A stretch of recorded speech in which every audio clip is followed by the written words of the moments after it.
بیٹی پیدا ہو تو اسے میری شکل، یعنی مجھے اس کی شکل نہ دکھانا، کیونکہ ماں میں ایک فطری محبت پیدا ہو جاتی ہے دیکھنے کے بعد، دکھائے بغیر کیا کر دینا، دفن. تو دفن اس لیے کرتے تھے کہ اس زمانے میں کوئی ایسا ٹرسٹ نہیں تھا جو بیٹیوں کو رکھنے کے لیے تیار ہو. آج بھی ایسے بدبخت مائیں ہیں جو کہتی ہیں کہ بچی ہو تو مجھے اس کی شکل نہ دکھانا، بلکہ الٹرا ساؤنڈ نے آج یہ کام آسان کر دیا ہے. پتہ چل جائے بیٹی ہے تو پیدا ہونے سے پہلے ہی ماں کے پیٹ میں اس کا گلا گھونٹ دیا جاتا ہے. وہ پیٹ جس کو اللہ نے انسانیت کی تخلیق اور حیات کے لیے پیدا کیا تھا، ماں کے پیٹ کا یہ کا تقدس ہے کہ یہ وہ وطن ہے اتنا مقدس جس وطن میں انسان کو زندگی ملتی ہے، وہی وطن اپنی اولاد کا قبرستان بن رہا ہے. آپ جاؤ ملکوں میں جا کے دیکھو، الٹرا ساؤنڈ کر کے پتہ لگاتے ہیں کہ بیٹی ہے یا بیٹا. اگر بیٹی ہو، کروڑوں بیٹیوں کو اس طرح سے ماں کے پیٹ میں مارا جا چکا ہے. یہ مذہب نہ ہونے کا نتیجہ ہے. اور اب یہ ہمارے ملک میں بھی یہ برائی آ گئی ہے. لوگ پوچھ رہے ہوتے ہیں کہ الٹرا ساؤنڈ کی ہے بیٹی، ہمارے تو پہلے ہی 4 بیٹیاں ہیں. مفتی صاحب آپ کو پتہ ہے بیٹیوں کے کتنے مسائل ہوتے ہیں، اب پتہ چل گیا بیٹی کیا کریں، کچھ کھا لیں. میں نے کہا ان کو بھی مار دو جو پیدا کر چکے ہو، پہلے ان کو بھی قتل کر دو. اور سب سے پہلے تو ماں کو چاہیے اپنے آپ کو چھرا مارے. وہ بھی تو بیٹی تھی نا، وہ کیوں پیدا ہوئی ہے بھائی؟ اگر لڑکی کا پیدا ہونا غلط ہے تو اس کی ماں بھی غلط پیدا ہوئی ہے. پہلے اس کو چاہیے اپنے آپ کو چھرا مار کے ہلاک کرے، وہ پھر اپنی بیٹیوں کو مارے. جب آپ کی ڈکشنری سے اللہ نکل گیا نا تو آپ سے بڑا درندہ کوئی نہیں. یاد رکھ، آپ سے بڑا درندہ کوئی نہیں. اور ان کمبختوں کو بیٹے ملتے ہیں وہ بھی نافرمان. ان کے بیٹے کون سا خوش کرتے ہیں ان کو. دیکھو ایک بات بتاؤں، بار بار میں ایک بات کہتا ہوں کہ فطرت کی مخالفت مت کرو. شریعت کی مخالفت کرو گے نا توبہ کر کے صحیح ہو جائے گا. نیچر کے خلاف سے چلو گے توبہ کر کے گناہ تو معاف ہو جائے گا، لیکن نیچر نے جو انتقام لینا ہوگا وہ لے کے رہے گی. ایک مثال سے بات سمجھاتا ہوں، وہ بھی چند دن پہلے کا واقعہ ہے. میں اکثر واقعات میں کردار کو تھوڑا چینج کرتا ہوں تاکہ جس کا واقعہ ہے وہ یہ نہ سمجھے کہ میرے بارے میں بات ہو رہی ہے. کیونکہ جب میں ایسے واقعات سناتا ہوں لوگ کہتے ہیں آپ ممبر پہ لوگوں کے راز پاش کر رہے ہیں، ممبر پہ برائیاں کر رہے ہیں. بھائی میں نام تو نہیں لے رہا نا، آپ کو کیا پتا کس کی بات ہو رہی ہے. اور کردار کو تھوڑا ایسے چینج کرتا ہوں کہ جس کی بات ہو رہی ہے اس کی بھی پتہ نہ چلے. ایک ہفتہ پہلے ایک صاحب آئے میرے پاس، خوب اچھی طرح یہ واقعہ غور سے سنیں. خاص طور پہ وہ لوگ جو مذہب کو فالو نہیں کرتے، اپنے گھر کا ماحول مذہبی نہیں بناتے، ان لوگوں کے لیے یہ. مجھے کہنے لگے میں نے اپنی بیٹی کو ایک بہت مہنگے اور ماڈرن اسکول میں ایڈمیشن کروایا. اسکول کا نام بھی میں بتا سکتا ہوں لیکن فائدہ نہیں ہے، خام خام اسکول والے میرے پیچھے پڑ جائیں گے. اور ایک اسکول ہو تو آدمی نام بھی لینا، درجنوں اسکول ہیں، میجورٹی تو اسی طرح کے اسکولوں کی ہے. بہت ماڈرن اسکول میں بھاری بھرکم فیسیں دے کے اپنی بیٹی کو میں نے پڑھایا. اسکول کو ایجوکیشن تھا، ماحول بہت لبرل قسم کا. کیونکہ آج کل لوگوں کے ذہن میں یہ بات بیٹھ گئی مذہبی اسکولوں میں پڑھائیں گے تو پڑھائی نہیں ہوگی. تو کہہ رہے ہیں نتیجہ یہ نکلا ہے کہ ہماری بچی کے بوائے فرینڈ ماشاءاللہ ہول سیل کے حساب سے، اور یہیں تک معاملہ نہیں تھا، راتیں گزار رہی ہے ان کے ساتھ، اور پینا پلانے کا شغف بھی شروع ہو گیا. پینے پلانے کا شغف بھی. اب پتہ نہیں وہ سٹا لگا رہی تھی، مجھے یاد نہیں، شراب پی رہی تھی یا شیشہ پی رہی تھی. یا یہ شیشہ تو اللہ کا شکر ہے ہم نے کبھی دیکھا بھی نہیں کیسے پیتے ہیں. تو شیشہ تو دیکھنے کی چیز ہوتی ہے، اپنا منہ دیکھو، پیتے پتہ نہیں کیسے ہیں. اس کا سمت بانڈ بھی لوگ سونگ رہے ہیں. یہ ہے سکون. ہم چائے سے بیزار آئے ہوئے ہیں یار. اور ادھر میں نے ایک ماہر نفسیات تھے امریکہ کے، ان سے کہا میں دوبارہ چائے چھوڑنا چاہتا ہوں. اچھی بلی چھوڑ دی تھی، خام خواہ میں دوبارہ ٹینشن پال لی. انہوں نے کہا کیوں چھوڑنا چاہ رہے ہیں؟ میں نے کہا خام خواہ کی کوئی فائدہ تو ہے نہیں. انہوں نے کہا مفتی صاحب لوگ ہیروئن پی رہے ہیں، چرس پی رہے ہیں، گٹکے کھا رہے ہیں، اس ماحول میں چائے تو کم از کم چلتی ہے. اتنا بھی نیک بننے کی کوشش نہ کرو. انہوں نے کہا کوئی اتنا بڑا نقصان نہیں ہوگا. ہم نے کہا یہ ڈاکٹر ہی تھپکی لگا کے جا رہا ہے تو کیا کریں. خیر اچھی چیز نہیں ہے. تو اب وہ کہنے لگے کہ وہ بچی کیا کر رہی ہے, پینے پلانے سے بھی اس کو شوق. ظاہر ہے جب بچیوں کے بوائے فرینڈ بھی ہوں, پینا پلانا بھی ہو, تو ماں باپ سے بدتمیزی اس کا ایک لازمی جز ہے. تو وہ لازمی والدین کے ساتھ بدتمیزی بولو نا, ہوگی, بولنے میں کیا جا رہا ہے, ہوگی. کیونکہ ابا اماں آپ کو پسند نہیں کرتے. ابھی تک ہمارا معاشرہ شکر ہے گوروں کی طرف بہت زیادہ کنٹرول سے باہر نہیں ہوا. یہ خود ہی لا کے پکڑا رہے ہو, پیو نکلو یہاں سے. کیوں نہیں پی رہی, بچی بھی تم پیو. جیسے ہمارے والد صاحب چائے بچا کے ہمیں دیتے تھے آخر میں, ٹھیک ہے, اللہ ان کی مغفرت فرمائے. نہیں, یہ چیزیں اولاد کو یاد رہ جاتی ہیں, چھوٹی چھوٹی چیزیں ہوتی ہیں. ہمارے والد صاحب کی عادت تھی جب بھی چائے پیتے تھے بچا کے, جو بچہ قریب میں بیٹھا ہوتا تھا اس کو بلاتے تھے, رہو یہ لو. تھوڑا سا اولاد کو ٹائم دیا کریں, اس سے زندگی بھر ماں باپ یاد رہتے ہیں انسان کو. تو وہ کہنے لگے پی بھی رہی ہے, بوائے فرینڈ بھی ہیں, بدتمیز اتنی کہ ایک بات اس سے نہیں کر سکتے. میں نے کہا دیکھیں آپ نے جس اسکول میں پڑھایا وہاں تو کلچر یہی ہے, وہاں تو ٹیچر سکھا رہے ہوتے ہیں بچوں کو کہ تم اپنی زندگی میں کیا ہو, آزاد. تو اصل جو بات میں بتانے والا ہوں وہ اب کی ہے. کہتے ہیں ٹھیک ہے مفتی صاحب مجھ سے غلطی ہو گئی, لیکن میں اب توبہ کر چکا ہوں, اللہ سے معافی مانگ چکا ہوں کہ اللہ میں نے اپنی بچی کو غلط اسکول میں ایڈمیشن کرا دیا, غلط ماحول دیا, مذہب کی طرف نہیں لے کر آیا. اب جب توبہ کر لی ہے تو اللہ میری پکار سنتا کیوں نہیں ہے, اب بچی ٹھیک کیوں نہیں ہو رہی. یہ سمجھنے کی بات ہے. یہ بات میں نے ان سے نہیں کی جو آپ سے کر رہا ہوں. اصل جواب ان کو جو دینے کا تھا وہ اس لیے نہیں دیا کہ اس سے یہ ایسے تھا جیسے ان کے زخموں پہ آپ نمک چھڑک رہے ہیں. تو میں نے کہا یہ ان کو تو تسلی کی بات کرو, ٹھیک ہو جائے گی انشاءاللہ. ایسے کر کے ان کو میں نے نمبر دیا کہ سلیمان احمد صاحب کے پاس لے جائیں اپنی بیٹی کو, ٹائم لینڈر. وہ مجھے کہنے لگے آپ کے پاس لاتا ہوں, آپ ذرا اس کو سمجھائیں. میں نے کہا اتنی نیک اگر ہے کہ کسی مولوی صاحب کے پاس آنے کے لیے تیار ہے جو اس کو سمجھائیں اور وہ سمجھ بھی جائے, سبحان اللہ. کہہ رہے نہیں اتنی نیک ہے نہیں. تو میں نے کہا مجھے پتا ہے وہ نہیں آئے گی, بات بھی نہیں سنے گی, آپ اس کو لے جائیں ٹائم لینڈر والوں کے پاس. سلیمان احمد صاحب ہیں, کاؤنسلنگ بڑی خاندانی قسم کی کرتے ہیں. کہنے لگے وہ تو بڑی بھاری بھرکم فیس لیتے ہیں. میں نے کہا کوئی بات نہیں, آپ مالدار آدمی, آپ ان کو فیس دیں. اگر آپ کی بچی انسان کی بچی بن جائے تھوڑے پیسے خرچ کرنے پر. کہہ رہے نہیں وہ تو فیس لیتے ہیں.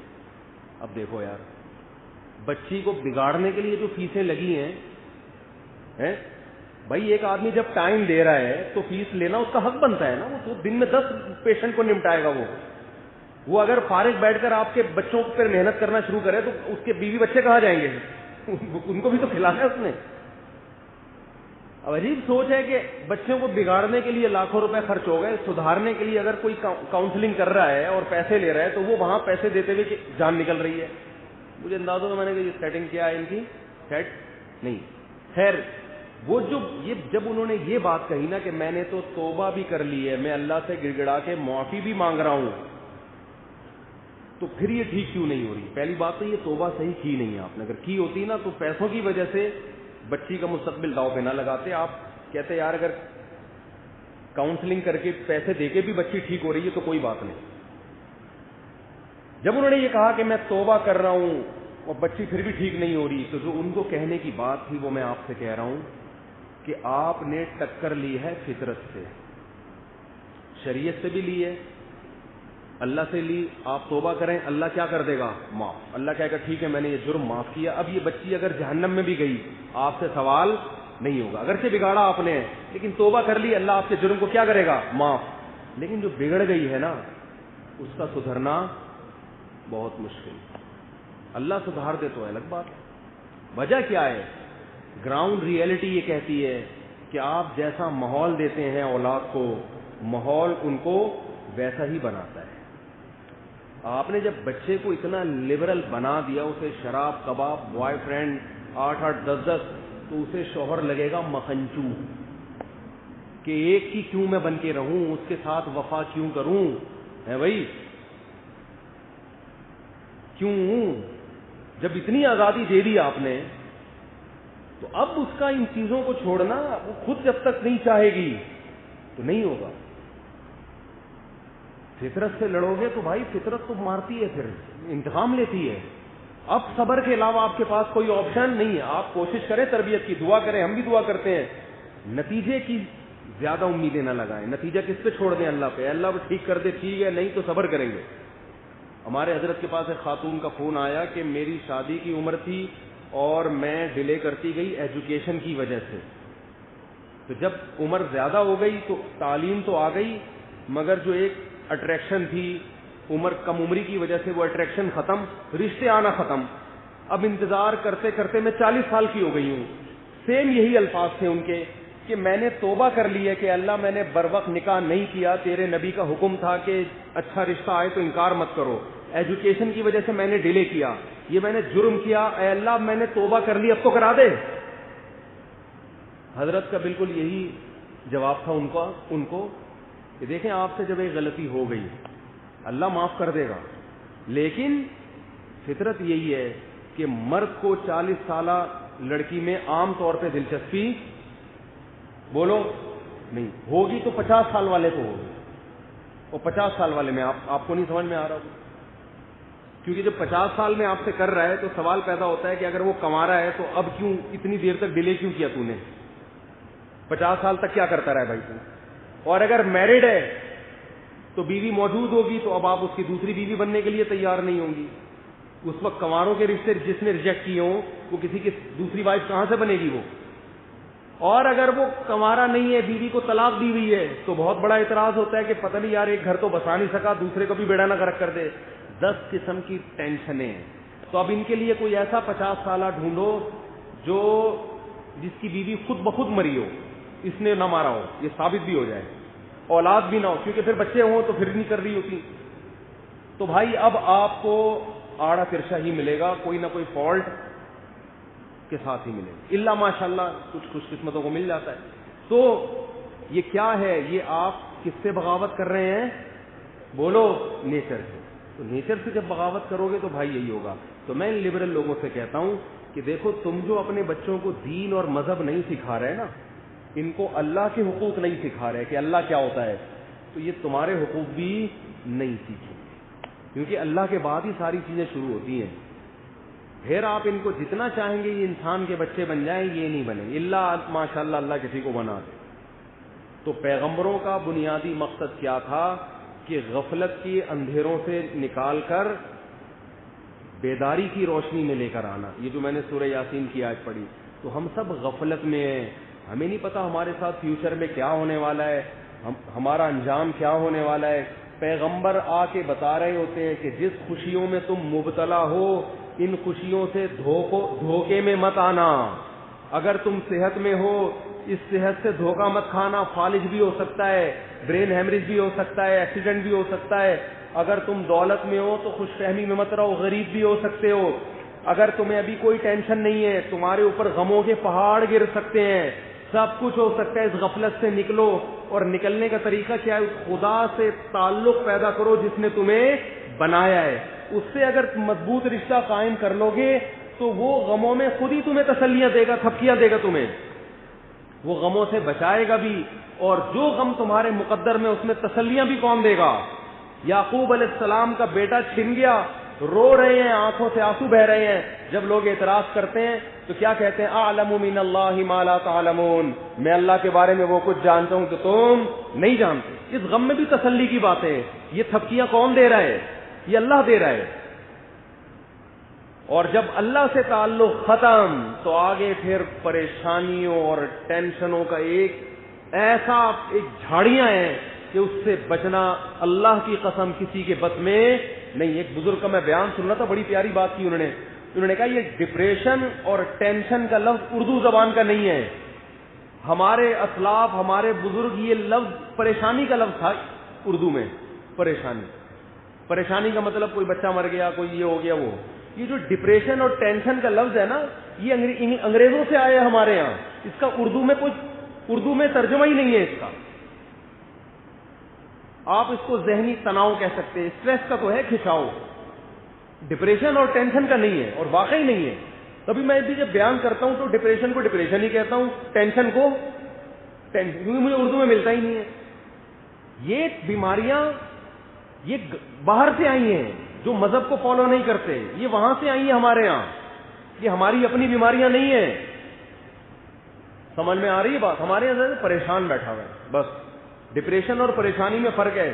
ڈپریشن کا مطلب ڈاکٹر تو ڈپریشن کا جو مطلب بتائے گا میڈیکل سائنس کی زبان میں, ہم تو دیسی زبان میں سمجھائیں گے نا. آپ کہیں ڈپریشن کا مسئلہ جو مطلب بتائیں تو لغت کی کسی کتاب میں نہیں لکھا بھائی, ہم تو دیسی زبان میں سمجھائیں گے کہ ہم جب ڈپریشن بولتے ہیں تو اس کا مطلب ابا ڈپریشن میں ہے, کیا مطلب؟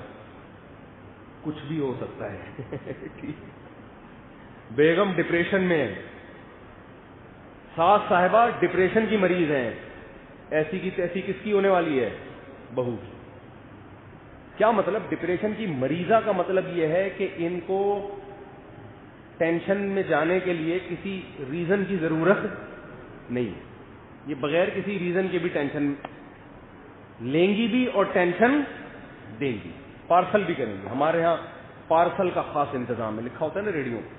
تو اللہ تعالیٰ نے پیغمبروں کو کیوں بھیجا؟ ہمیں غفلت کے پردوں سے نکالنے کے لیے. تو بھائی غفلت سے نکلنا چاہیے. اور آخری بات 2 منٹ میں سمیٹ کے ختم کرتا ہوں. علماء کہتے ہیں روزانہ 24 گھنٹے میں 5 منٹ صرف نکالیں آپ, صرف 5 منٹ. اس 5 منٹ میں آپ تنہائی میں بیٹھ کے تھوڑی دیر سوچ لیں, کیا تو یہ سمجھتا ہے کہ جیسا اب ہے ایسا ہی رہے گا ہمیشہ؟ سمجھ میں آ رہی ہے بات؟ کیا تو یہ سمجھتا ہے کہ جیسا اب ہے ویسا ہی رہے گا؟ ایک وقت آئے گا